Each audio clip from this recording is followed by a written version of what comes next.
Bom, vou gravar esse vídeo para falar o que Deus revelou ao meu coração através da leitura da palavra, da meditação, o que Ele pôs. A palavra que eu estava meditando, na verdade, foram duas em São João, capítulo 7. Bom, eu comecei do versículo 37, na minha Bíblia, que é da Ave Maria, tá com o título assim: Jesus, fonte de vida eterna. E aí, Jesus falando, eu vou ler para vocês. No último dia, que é o principal dia da festa, estava Jesus de pé e clamava: Se alguém tiver sede, venha a mim e beba. Quem crê em mim, como diz a Escritura, do seu interior manarão rios de água viva. Dizia isso referindo-se ao Espírito que ainda havia de receber os que crescem nele, pois ainda não fora dado o Espírito, visto que Jesus ainda não tinha sido glorificado. Ouvindo essas palavras, alguns daquela multidão diziam: Este realmente é o profeta. Outros diziam: Este é o Cristo. Mas outros protestavam: É acaso da Galiléia que há de vir o Cristo? Não diz a Escritura: O Cristo há de vir da família de Davi e da aldeia de Belém, onde viviam Davi? Houve por isso divisão entre o povo por causa dele. Alguns deles queriam prendê-lo, mas ninguém lhe lançou as mãos. Voltaram os guardas para junto dos príncipes dos sacerdotes e fariseus, que lhe perguntaram: Por que não os trouxestes? Os guardas responderam: Jamais homem algum falou como este homem.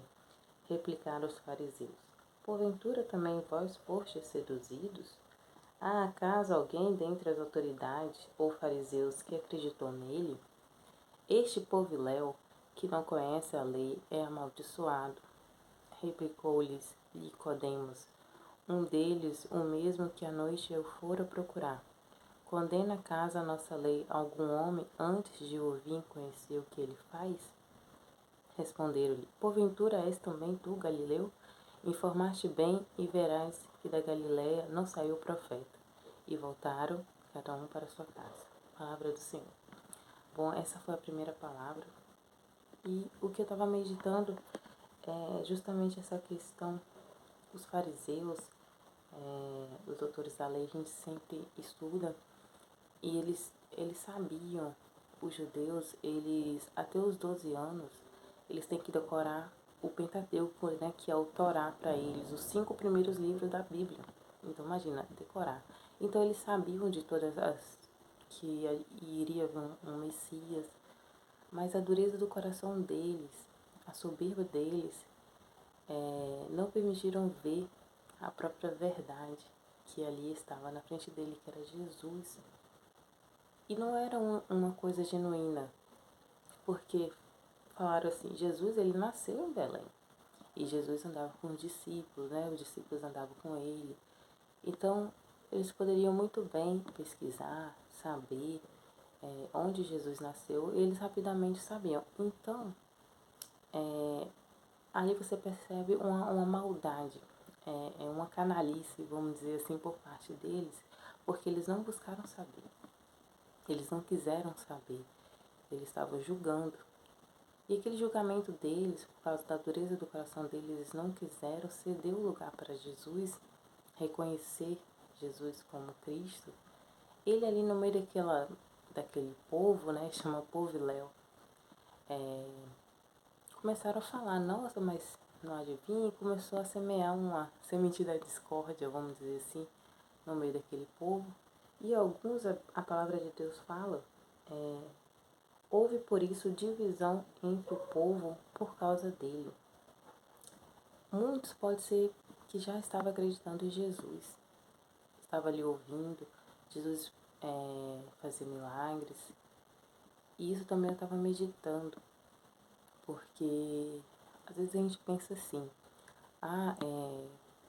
quando uma pessoa vê a outra levantando da cadeira de roda, ou curando uma cura física, né, aquela pessoa vai acreditar, os que estão olhando vão acreditar. E vejam, o que mais falta Jesus fazer, né? Porque Deus, desde o Antigo Testamento, o Senhor derrubou muralhas, o Senhor derrubou reinos, Jesus curou paralíticos, cegos, doenças incuráveis, né, hemorragias, libertou cativos, libertou possessos. Então o que mais falta? Aquele povo, Jesus ressuscitou mortos, 3 mortos, se eu não me engano, aqui na Bíblia. Fora que esses relatos das curas de Jesus é só uma pequena parte. Os santos da igreja falam que Jesus fez muito mais, só que não está registrado. Então imagina o que mais falta. Aquele povo viu tudo aquilo, os fariseus também estavam vendo. E eles não quiseram, na verdade, saber de onde veio Jesus. E eu me perguntava ao Senhor, aquelas pessoas viram todos os sinais, mas por que teve gente que viu tudo isso, viu todos os sinais e ainda não creram, né, em Jesus, que Jesus era Cristo? Aí o Senhor falou no meu coração, porque aqueles que seguiram o Senhor Jesus, eles foram humildes. E aí a gente podia fazer uma reflexão maior, que é ser humilde, né? Porque a gente às vezes pensa que humilde é uma pessoa que é carente de bens materiais, às vezes, ou simples, uma pessoa que tem boa educação. Nossa, eu te dei boa noite, né? Falo com você, nossa, que pessoa humilde. E humildade, na verdade, não é isso. Não pode ser confundida. Às vezes é confundida com modéstia, pudor, mas não é isso. Humildade, aí eu fui buscar a origem da palavra. Humildade vem de uma palavra, se não me engano, do latim humus, que é o mesmo que vem a palavra humano e humanidade, que quer dizer realmente da terra, fixo da terra. Humildade, então, ser humilde, a gente saber o nosso lugar e não querer tomar o lugar de Deus. Aqueles que foram seguir Jesus, que seguiram Jesus, eles foram humildes. Eles não se tornaram o próprio Deus deles. Muitas vezes a gente escuta, a gente ouve a palavra de Deus, a gente sabe de tudo, a gente vê. Quantas vezes a gente já não presenciou milagres? Nossos olhos veem, né? A gente escuta, a gente vê testemunhos e testemunhos, mas a gente ainda não é humilde. A gente não quer sair do nosso lugar. A gente não quer sair do nosso lugar e dar o lugar que é de Deus. A gente prefere ser o nosso próprio Deus. E como é triste isso. E no final dessa passagem, Nicodemos começa a responder aqueles fariseus que estavam ali fazendo algazarra, né, confundindo o povo. Entenda, tem aquelas pessoas que são ignorantes, porque a palavra de Deus fala no profeta Oséias que meu povo se perde por falta de conhecimento. Muita gente se perde porque não se estuda, não se busca saber, tá ali, tá vendo, mas não se inteira muito e também se perde. Mas tem aqueles que sabem, mas eles não querem ceder. Veem, ouvem, e Jesus até falou isso, né? Muitos vão ouvir, vão ver, mas não vão crer. Porque para você crer, para você seguir Jesus, você tem que ser humilde. Você tem que se deixar. E Jesus também fala, aquele que deixar a sua vida por mim, viverá, né? Eu sou o caminho, a verdade e a vida. E olha que bonito e que ilusão que a gente vive, porque a nossa vida não é vida, né? O que a gente é como se fosse uma bolha, uma pequena bolinha de água perto de um imenso oceano. E a gente está ali dentro daquela bolha, às vezes pior ainda, dentro da própria secura da nossa vida. E a gente se acha, e a gente vive ali lambendo as nossas próprias feridas, vivendo a nossa própria vida, esse egoísmo terrível. E a gente não sai dessa bolha, né? Não olha aquele imenso oceano que é a vida. Então, o que é a nossa vida nessa terra comparada a uma eternidade? Um tempo que não passa, não passa. E Jesus, ele fala tudo isso para que a gente desperte e perceba realmente a vida verdadeira. Ele fala, eu sou a vida. voltando para Nicodemos. E Nicodemos começa a rebater aquele fariseu, e os fariseus começam a reclamar dele. E Nicodemos, ele era um príncipe. Ele era do Sinédrio. Aí eu voltei, peguei uma outra lá em João 3. Fala da conversa que Jesus teve a Nicodemos. E Nicodemos, ele era uma pessoa racionalmente, a inteligência racional e inteligente. Mas as coisas de Deus ele ainda não entendia. E Jesus foi generoso, foi paciente. Deus é amor. Então Jesus também é amor. Respondeu todas as perguntas de Nicodemos. E lá no capítulo 3, versículo 16, Jesus fala uma frase que é muito conhecida por muitos, né?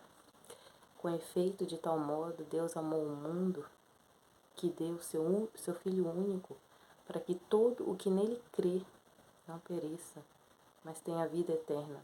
Pois Deus não enviou o mundo para condená-lo, mas para que o mundo seja salvo. Quem nele crê não é condenado, mas quem não crê já é condenado, porque não crê no nome do Filho único de Deus. Então, assim,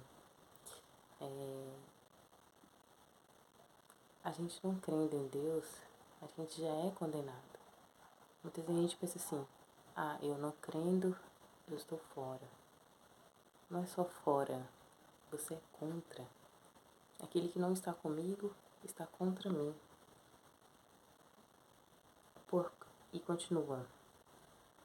Ora, este é o julgamento. A luz veio ao mundo, mas os homens amaram mais as trevas do que a luz, pois as suas obras eram más. Por enquanto, todo aquele que faz o mal odeia a luz e não vem para a luz, para que as suas obras não sejam reprovadas. Mas aquele que pratica a verdade vem para a luz. Torna-se assim claro que as suas obras são feitas em Deus. Então a gente vive como se fosse na escuridão. Quando a gente está dentro do nosso próprio mundo, quando nós não somos humildes, e humildade, como eu disse, não é isso que a gente tem no nosso senso comum, no nosso imaginário, a pessoa que se veste simples. Às vezes a pessoa se veste simples, com modéstia, é educada, mas ela não é humilde. Porque humilde é despojar-se de si. É deixar que Deus tome conta da sua vida. Deus é a vida. A sua vida não pertence a você. Quem deixar sua vida, quem perder sua vida por mim, ele fala, irá achar. Porque isso que a gente vive, que a gente chama de vida, não é vida. A nossa vida está escondida em Deus. Então a gente tem que achar a nossa vida. E para a gente achar, a gente tem que diminuir, que ele cresça e eu diminua. Nossa, como Deus sempre falou isso com a gente não para de pensar nessas coisas. Então, se você quer seguir Jesus, quer estar no meio daqueles que conseguiram seguir Jesus, porque muitos vão ver milagres, muitos vão ver ressuscitar mortos. Não acredita nesse negócio não, que aquela pessoa vai se converter quando vê uma pessoa ressuscitando o outro. Pode ser que sim. Mas se você quiser seguir Jesus, você vai ter que ser humilde. Você vai ter que se despojar de si. Você vai ter que saber que você é pequeno. E que se você você só move, você só vive, só respira por Deus. E quando Deus entra, Ele não fica só pra gente. A gente quer doar. Não existe isso de servir a Deus. Nossa, tanta coisa que pode falar. E ficar só pra mim, isso não existe. Deus ainda não está em você, é mentiroso, porque aquele que fala que ama a Deus e odeia o seu irmão é mentiroso. Não existe isso. Quando Deus entra, Ele sai, Ele é amor, é caridade. Não existe só pra nós. Bom, isso aí dá pra fazer em várias meditações, mas por uma pequena parte. Então deixa a luz. E Jesus é a luz, Jesus é o sol da justiça. Quando a gente vive o nosso próprio egoísmo, a gente está na escuridão. Quando a gente vive só nesse mundo, dentro dessa bolha, dessa pequena bolha, ao lado de um imenso oceano, a gente está na escuridão. Então peça que a luz do Espírito Santo ilumine, que a fé ilumine a vossa inteligência, a tua inteligência, e peça a Deus, humilha-te na presença do Senhor, Ele te revelará a verdade, que é Ele mesmo.